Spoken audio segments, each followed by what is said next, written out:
सामने जो चेहरा देख रहे हैं दलजीत सिहाग सिसाए है। जाट आरक्षण आंदोलन में जेल के अंदर सजा काट रहे हैं। जाट योद्धा कहे जाते हैं, जाट कौम के योद्धा कहे जाते हैं।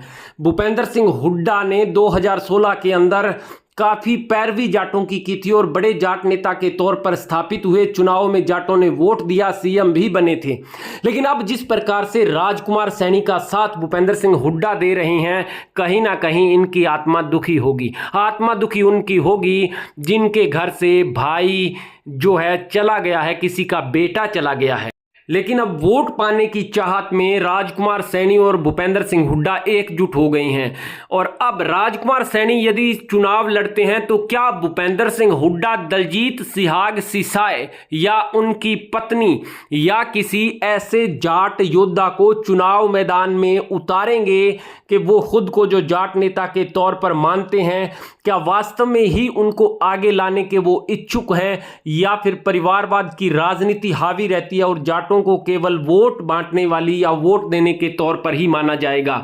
क्या कोई भी राजनीतिक दल, न केवल भूपेंद्र सिंह हुड्डा, क्या इनेलो, जजपा, कांग्रेस, भाजपा या अन्य कोई भी दल चाहेगा कि जाट समाज का प्रतिनिधित्व करने वाले और जाट कौम को लेकर के, जाट समाज के जो उत्थान को लेकर के, जाट समाज के लिए जो दिया गया बलिदान इन योद्धाओं का है जो शहीद हुए थे उस दौरान, क्या उनके परिवार में से किसी को कोई राजनीतिक दल चुनाव मैदान में उतारेगा?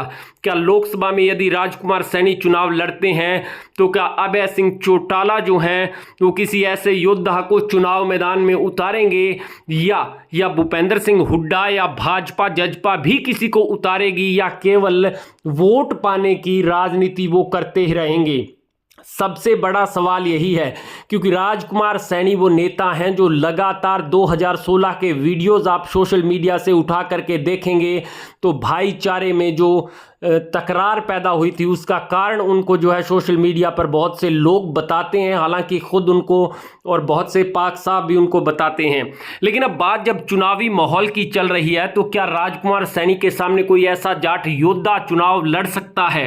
क्या दलजीत सिहाग सिसाए जैसे अनेकों योद्धा जो जेल काट रहे हैं जाट आरक्षण में, जो उन पर दर्ज हुए थे केस, क्या वो केवल वोट बैंक पाने का हिस्सा है?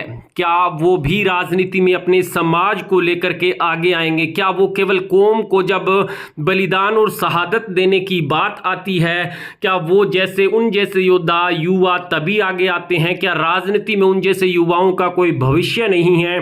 क्या राजनीति में उन जैसे योद्धाओं को आगे नहीं आना चाहिए? क्या राजनीतिक दलों को नहीं चाहिए कि जो खुद को खास तौर पर बड़े जाट नेता के तौर पर मानते हैं, क्या वो नहीं चाहते कि ऐसे योद्धाओं को आगे लाया जाए?